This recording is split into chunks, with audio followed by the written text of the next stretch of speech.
दोस्तों, क्या आपको पता है मैग्ना कार्टा क्या है? ये लफ्ज़ आपने अक्सर सुना होगा। आइए चलते हैं, आज हम इसका मतलब आपको समझाते हैं। ये लातीनी ज़बान का लफ्ज़ है जिसका मतलब है अजीम मंशूर। ये इंसानी तारीख़ की या यूँ कह लें कि बरतानवी तारीख़ की एक अहम दस्तावेज़ है।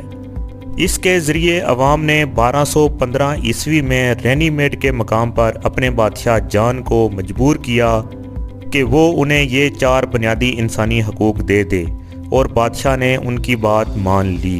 वो 4 हकूक़ क्या थे? पहला, सब आज़ाद इंसान बराबर हैं और सब के लिए कानून के सामने बराबर पेश होने का हक़ है। दूसरा, बादशाह तमाम तर ताकत अपने पास रखने का हकदार नहीं है। तीसरा, कानून हर एक पर बराबर तरीके से इतलाक़ होगा। चौथा, हर आज़ाद शहरी को जायदाद रखने और अगली नस्लों को मुंतकिल करने का हक़ दिया जाएगा।